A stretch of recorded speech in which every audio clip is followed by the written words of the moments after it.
Hi guys, welcome to Let's Learn Biology. I'm सुमन भारती और मैं आप लोगों के साथ डिस्कस कर रही हूँ बायोलॉजी की एनसीईआरटी की second chapter biological classification. Okay, biological classification का आज हमारा ये थर्ड क्लास है। मैंने पिछले दो क्लास में डिस्कस किया है about the introduction of biological classification, R H. Whittaker 5 kingdom classification और उसके टेबल को हम लोगों ने देखा था। और सेकेंड क्लास में हम लोगों ने देखा था किंगडम मोनेरा के बारे में। आज हमारा ये थर्ड क्लास है और हम लोग किंगडम प्रोटिस्टा को देखेंगे। ठीक है, अबाउट किंगडम प्रोटिस्टा के बारे में हम लोग जानेंगे।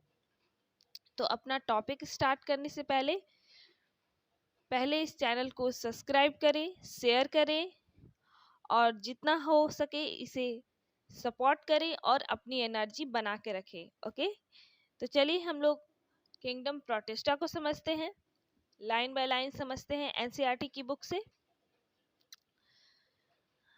क्या है किंगडम प्रोटिस्टा?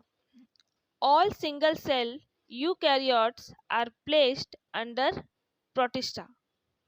जितने भी सिंगल सेल यूकैरियोट्स हैं, मींस यूनिसेलुलर यूकैरियोट्स जो है वो किंगडम प्रोटिस्टा के अंदर में रखे जाते हैं। But the boundaries of this kingdom are not well defined. Okay, what may be a photosynthetic protestant to one biologist may be a plant to another। जैसे कि प्रोटिस्टास की जो है वो बाउंड्री डिफाइन नहीं है कि वो प्लांट है या फोटोसिंथेटिक प्रोटिस्टन है। कुछ बायोलॉजिस्ट इसे फोटोसिंथेटिक प्रोटिस्टन भी कहते हैं, कुछ बायोलॉजिस्ट प्रोटिस्टा को प्लांट की तरह भी देखते हैं। ठीक है, in this book we include chrysophyte, dinoflagellates, euglenoids, slime molds and protozoans under protista। Protista को 5 ग्रुप्स में बांटा गया है। First chrysophyte, second dinoflagellates, third is euglenoids, fourth slime moulds and fifth protozoans. Okay, तो हमारा आगे है member of protista are primarily aquatic. This kingdom form a link with the other dealing with plants, animal and fungi. Member of protista जो है, protista के जितने भी member होते हैं वो एक्वेटिक होते हैं, मींस कि वो वाटर में पाए जाते हैं। ओके, और this kingdom forms a link with other dealing with plants animals and fungi. ये दूसरे किंगडम के साथ अपना लिंक बनाता है। किंगडम फंगी के साथ, प्रोटिस्टा, मोनेरा, ये इन सभी के साथ क्या है, अपना लिंक बनाता है, एक जुड़ाव बनाता है। Okay, being eukaryotes the protistan cell body contains well defined nucleus and other membrane bound organelles. सब have flagella or cilia। Protista reproduce asexually and sexually by a process involving cell fusion and zygote formation। Okay, protista का जो है, क्योंकि वो एक eukaryotes है इसलिए उनका सेल बॉडी मींस वो यूनिसेलुलर होगा। ठीक है, तो वो उसमें न्यूक्लियस होंगे और जो जितने भी अदर मेम्ब्रेन उसके बॉडी में पाए जाएंगे वो न्यूक्लियर मेम्ब्रेन से बाउंडेड होंगे, न्यूक्लियर मेम्ब्रेन से जुड़े हुए होंगे उनके ऑर्गेनेल्स। ओके, कुछ प्रोटिस्टा में फ्लैजिला पाया जाएगा और सीलिया भी पाया जाएगा, क्योंकि कुछ प्रोटिस्टा जो है वो मूव करते हैं, एक जगह से दूसरे जगह जाने के लिए उन्हें फ्लैजिला या सीलिया की जरूरत पड़ेगी। प्रोटिस्टा में जो है रिप्रोडक्शन वो असेक्सुअली और सेक्सुअली दोनों मेथड से होता है। सेक्सुअल मेथड में सेल का फ्यूजन होता है और जाइगोट फॉर्मेशन होता है। ओके, अब है हमारा नेक्स्ट सब topic chrysophytes. Types of protista के बारे में हम लोग देखेंगे। तो हमारा फर्स्ट टाइप है chrysophytes. This group includes diatoms and golden algae, desmids. They are found in fresh water as well as in marine environments. Chrysophyte जो ग्रुप है उसे गोल्डन एल्गी भी कहते हैं। ठीक है, उसे क्या कहते हैं? Golden algae. और ये डायटम्स को अपने अंदर इंक्लूड करता है और गोल्डन एल्गी को जो है वो डेस्मीड्स भी कहते हैं। ये मराइन वाटर कंडीशन में इन्वायरमेंट में रहते हैं chrysophytes. Okay, they are microscopic and floats passively in water current planktons. ये जो है माइक्रोस्कोपिक होते हैं, दैट मीन्स कि खुली आंखों से हमें दिखाई नहीं पड़ते हैं, वो इतने छोटे होते हैं। ठीक है, और ये वाटर में पैसिवली वाटर करंट के साथ मूव करते हैं एक जगह से दूसरे जगह। मतलब इसे वाटर इनकी बॉडी को एक जगह से दूसरे जगह बहा करके ले जाता है। ठीक है, और इसे प्लैंक्टॉन्स कहते हैं। जैसे हम लोगों ने जू प्लैंक्टॉन्स का नाम सुना होगा, फाइटोप्लैंक्टॉन्स का नाम सुना होगा, तो वही क्राइसोफाइट्स है जिसे प्लैंक्टॉन्स कहते हैं, जो बहुत ही छोटी साइज का होता है। Okay, most of them are photosynthetic. इनमें से बहुत सारे फोटोसिंथेटिक होते हैं जो प्रकाश संश्लेषण की क्रिया करते हैं। In diatoms the cell wall form two thin overlapping cells which fit together as in a soap box. Diatoms में क्या होता है कि दो थीन सेल वॉल होता है जो एक सोप बॉक्स को आप लोगों ने देखा होगा कि एक बॉक्स, सोप बॉक्स में दो बॉक्सेस होते हैं। एक बॉक्स जिसमें सोप को रखा जाता है और उसके ऊपर एक ढक्कन होता है, उसे ढका जाता है। तो उस तरह का एक सेल का ओवरलैपिंग होता है। ठीक है, और उस तरह के सेल से वो बाउंडेड होते हैं, उस फॉर्म में वो सेल का बाउंडेड उनमें होता है। Thus, diatoms have left behind large amount of cell wall deposit in their habitat. This accumulation over billions of years is referred to as diatomaceous earth. Being इनमें डायटम्स में क्या होते हैं, जो सेल होते हैं वो डिस्ट्रक्टेबल होते हैं, उन्हें वो अपने सेल को डिस्ट्रॉय कर देते हैं। ठीक है, और उनका जो सेल जो उनके बॉडी से अलग होता है, तो बहुत सारे फाइटोप्लैंक्टॉन्स और जू प्लैंक्टॉन्स की बॉडी से जो सेल अलग होता है वो क्या होता है कि सॉइल में जमा होने लगता है। ठीक है, वो एक्यूमुलेट होने लगता है, तो डिपॉजिट होने लगता है। ठीक है, इस जो deposition of the diatoms cell is called diatomaceous earth. Diatomaceous earth कहते हैं। Being gritty, this soil is used in polishing, filtration of oil and syrups. Diatoms are the chief producer in the oceans. वो जो soil होते हैं जहाँ डायटोमिसियस अर्थ जो हम लोग बोल रहे हैं, डायटम्स का जो डिपोजिशन होता है जिस सॉइल में, उस सॉइल का यूज पॉलिशिंग के लिए किया जाता है। क्योंकि वो, इसका नेम ही है गोल्डन एल्गी, तो वो बहुत ही चमकीला होगा, जिसके कारण उसका यूज पॉलिशिंग में किया जाता है। फिल्टरेशन ऑफ ऑयल का फिल्टरेशन में किया जाता है, ऑयल की फैक्ट्री में इसका यूज किया जाता है। सिरप्स के फिल्टरेशन में किया जाता है यूज। ठीक है, और डायटम्स क्या है, वो चीफ प्रोड्यूसर होते हैं ओशियंस में। ओशियन में उनका सबसे ज्यादा प्रोडक्शन होता है उनके सेल का। ओके, अब हम लोग नेक्स्ट देखेंगे, नेक्स्ट ग्रुप के बारे में पढ़ेंगे, dinoflagellates. These organisms are mostly marine.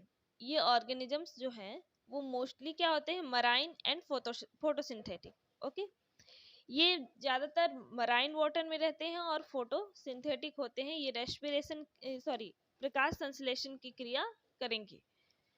ठीक है, प्रकाश संश्लेषण के द्वारा अपना भोजन ग्रहण करते हैं। They appears yellow, green, brown, blue or red depending upon the main pigment present in their cell. इनका कलर वेरी करता है, ये yellow, green, blue, brown, red colour के भी हो सकते हैं। डिपेंड करता है कि इनमें कौन सा पिगमेंट, कौन से कलर का पिगमेंट प्रेजेंट है, वो उसी कलर को डिफाइन करेगा, उसी कलर को शो करेगा। The cell wall has stiff cellulose plates on the outer surface. Most of them have two flagella. One lies longitudinally and other is transversely in a furrow between the wall plates. Cell wall जो है इनका वो cellulose का बना हुआ होगा। Outer surface का जो सेल वॉल होगा वो सेलुलोज का बना हुआ होगा। Most of them have two flagella, बहुत सारे जो डायनोफ्लैजिलेट्स होते हैं उनमें टू फ्लैजिला पाए जाते हैं, एक ट्रांसवर्सली और दूसरा लॉन्गिट्यूडनली। ठीक है, between the furrows of wall plates, इनका जो सेल वॉल जो है वो प्लेट्स के फॉर्म में होता है। तो फ्यूरोज मींस सेल वॉल के बीच में जो गैपिंग होती है थोड़ी, उस गैपिंग से इनका फ्लैजिला आउट होता है, उस गैपिंग से इनका फ्लैजिला बाहर आता है। ठीक है, very often red dinoflagellates, red dinoflagellates का यहाँ पे एग्जांपल है गोन्यूलेक्स। गोन्यूलेक्स undergoes such rapid multiplication that they make the sea appears red. This called red tide.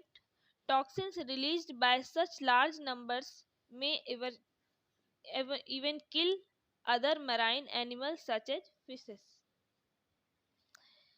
यहाँ पे क्या है कि रेड डायनोफ्लैजिलेट्स, रेड कलर के जो डायनोफ्लैजिलेट्स होते हैं, गोनुलेक्स, गोन्यूलेक्स एक एग्जांपल है रेड डायनोफ्लैजिलेट्स का, जिसका रैपिड मल्टीप्लिकेशन, जब वो बहुत जल्दी जल्दी मल्टीप्लिकेशन करते हैं, अपने प्रजाति को बढ़ाते हैं, तो क्या है कि सी में हम लोग रेड टाइड को देखते हैं।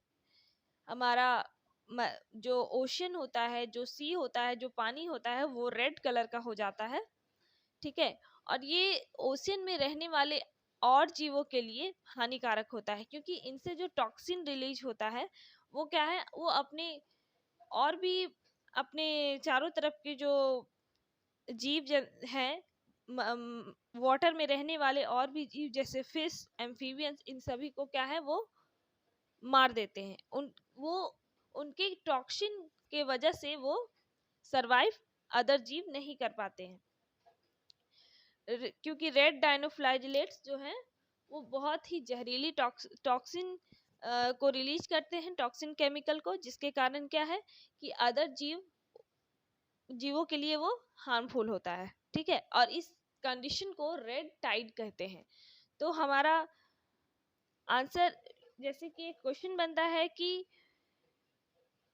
वैसे कौन से डायनोफ्लैजिलेट्स हैं जो रेड टाइड का निर्माण करते हैं, तो हम लोग एग्जाम्पल में लिख सकते हैं गोन्यूलेक्स। ओके, और दूसरा क्वेश्चन बनता है गोन्यूलेक्स, गोन्यूलेक्स जो है ऐसे डायनोफ्लैजिलेट्स, फॉर एग्जांपल गोन्यूलेक्स किस चीज का निर्माण करते हैं, उन्हें किस नाम से जाना जाता है। तो फॉर एग्जांपल हम लोग लिख सकते हैं रेड टाइड्स। ओके, अब हम लोग नेक्स्ट देखते हैं यूग्लिनोइड्स को।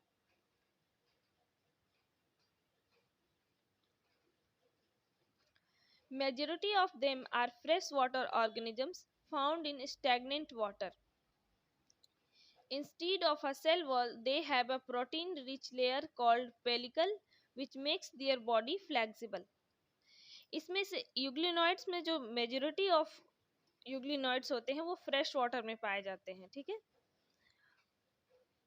फाउंड इन स्टैग्नेंट वाटर मतलब कि स्थिर पानी में, जो ऐसे वाटर जो बहते नहीं है, मीन्स कि नदी में बहाव होता है, पानी स्थिर नहीं होता है, पर पॉन्ड पॉन्ड में और भी जगहों पे क्या है, स्टैग्नेंट वाटर होते हैं, वाटर स्थिर होते हैं, वो एक जगह से दूसरी जगह बहते नहीं है। तो वो फ्रेश एंड स्टैग्नेंट वाटर में यूग्लिनोइड्स, मेजॉरिटी ऑफ यूग्लिनोइड्स रहते हैं, ठीक है। Instead of a cell wall they have a protein rich layer this called pellicle which makes their body flexible.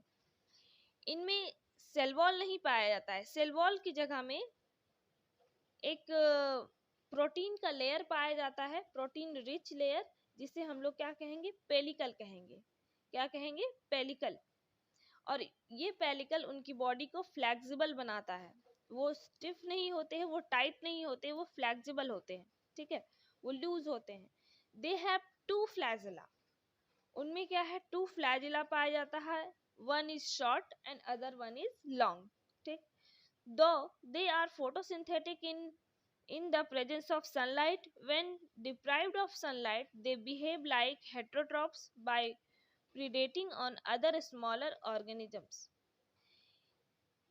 Euglenoids जो होते हैं वो जनरली फोटोसिंथेटिक होते हैं in the presence of sunlight. जब सनलाइट प्रेजेंट होता है तो ये फोटोसिंथेसिस की क्रिया करते हैं, लेकिन जब सनलाइट प्रेजेंट नहीं होता है, ये तो है, तो ये हेट्रोट्रॉफ्स की तरह बिहेव करते हैं। हेट्रोट्रॉफ्स मीन्स अपना भोजन ये दूसरे छोटे ऑर्गेनिजम्स के ऊपर के मदद से क्या है, अपने दूसरे छोटे ऑर्गेनिज्म जो यूग्लिनोइड से भी छोटे हैं, उन्हें खा करके वो अपना भोजन ग्रहण करते हैं। मीन्स कि ये हेट्रोट्रॉफ्स की तरह बिहेव करते हैं, ये दूसरों पे अपने भोजन के लिए निर्भर रहते हैं, ठीक है।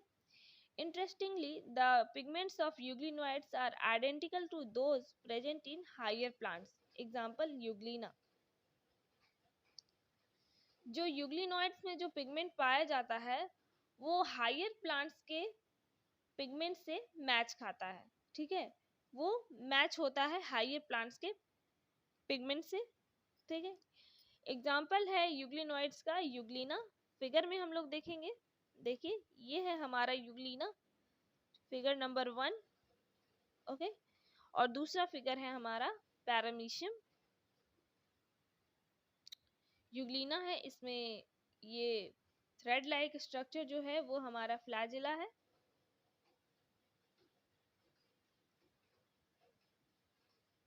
अब हम लोग देखेंगे नेक्स्ट स्लाइम मॉल्ट्स को। Slime moulds are saprophytic protistan, the body moves along decaying twigs and leaves engulfing organic material. Slime malts जो है सेप्रोफाइटिक प्रोटिस्टन होते हैं। सेप्रोफाइटिक मीन्स मैंने समझाया था आप लोगों को कि वो अपना भोजन खुद नहीं बनाते हैं, वो अपने भोजन के लिए दूसरों पर निर्भर रहते हैं। और इनका बॉडी जो है वो डिकेइंग ट्विग्स एंड लीव्स को इनगल्फ करता है, जो कि एक ऑर्गेनिक मटेरियल है। मीन्स डिकेइंग ट्विग्स, जो ऐसे लीव्स, ऐसे मैटर जो सड़ चुके हैं, जो मर चुके हैं, जो डेड हैं, जो डिस्ट्रॉय हो रहे हैं, तो उन सब चीजों से वो क्या है, अपने भोजन को ग्रहण करते हैं, डेड चीजों से। Under suitable condition, they form an aggregation called plasmodium, which may grow and spread over several feet.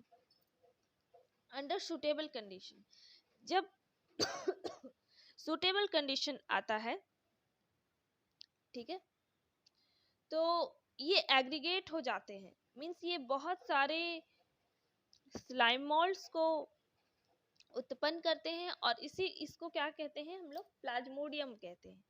इनके समूह को प्लाज्मोडियम कहते हैं। विच में ग्रो, वो बहुत जल्दी ग्रो करते हैं, और स्प्रेड ओवर सेवरल फीट, और बहुत मतलब कि बहुत दूरी तक फैल जाते हैं, बहुत दूरी तक फैल जाते हैं, ठीक है। और अपने जो है प्रजाति, अपने जो प्रजाति का है वो रिप्रोडक्शन करते हैं, अपने आप को ये ग्रो करने की कोशिश करते हैं समूह में। During unfavourable conditions the Plasmodium differentiate and form fruiting bodies bearing spores eight there tips. जब इनका अनफेवरेबल कंडीशन आता है, जैसे कि फेवरेबल कंडीशन आता है तब तो ये एग्रीगेट होकर के एक साथ मिलकर के प्लाज्मोडियम का निर्माण करते हैं, ये अपने ग्रोथ को बढ़ाते हैं। और जब अनफेवरेबल कंडीशन होता है, जब मौसम इनके अनुसार नहीं होता है, इनके रिप्रोडक्शन के अनुसार नहीं होता है, तो ये क्या है, फ्रूटिंग बॉडीज का निर्माण करते हैं। एक बर्ड टाइप स्ट्रक्चर होता है जिसमें कि स्पोर का फॉर्मेशन होता है एट दियर टिप, इनके टिप के ऊपर स्पोर का फॉर्मेशन होता है इन द फ्रूटिंग बॉडीज। ठीक है। The spores possesses true walls, वो जो स्पॉट्स जो इनके बॉडीज में बनते हैं उनमें ट्रू सेल वॉल्स होते हैं। ठीक है। हम लोगों ने ये देखा कि यूग्लिनोइड्स में cell wall, true cell wall नहीं होते हैं, बट इनके स्पोर्स में क्या है, ट्रू सेल वॉल्स पाए जाते हैं। ठीक है। They are extremely resistant and survive for many years even under adverse condition. The spores are dispersed by air currents. क्योंकि स्पोर्स में ट्रू सेल वॉल पाए जाते हैं, इसलिए ये क्या है, एक्सट्रीमली रेजिस्टेंट होते हैं और सरवाइव कर लेते हैं मेनी ईयर्स। ये किसी भी हार्श कंडीशन में भी अपने आप को सरवाइव कर लेते हैं। ये क्योंकि इनमें ट्रू सेल वॉल पाया जाता है, तो वो resistant to water, resistant to air, resistant to other things, मतलब ये बहुत सारी चीजों से अपने आप को बचाव करते हैं due to the true cell wall. और इस बचाव के कारण वो क्या है, बहुत मेनी ईयर्स तक वो सरवाइव कर जाते हैं, बहुत लंबे समय तक सरवाइव कर जाते हैं अंडर एडवर्स कंडीशन। जब कंडीशन जब इन्वायरमेंट उनके मन के मुताबिक, उनके अनुसार ना हो, तब भी वो सरवाइव कर लेते हैं due to the true cell wall. और इनका डिस्पर्सन मतलब वो एक जगह से दूसरे जगह एयर करंट के माध्यम से फैल जाते हैं। और जब फेवरेबल कंडीशन आता है तो वो स्पोर्स डिफ्यूज होकर के नए स्लाइम मॉल्स का निर्माण करते हैं। ठीक है। आज हमारा क्लास यहीं तक खत्म होता है। आई होप कि आप लोगों को समझ में आया होगा। तो प्लीज़ हमारे चैनल को शेयर करें, सब्सक्राइब करें और ये वीडियो एंड तक देखें। ओके, चलिए हम लोग कल के क्लास में स्टार्ट करेंगे प्रोटोजोअन्स। ठीक है। आज हमारा क्लास यहीं पे खत्म होता है। Okay, bye.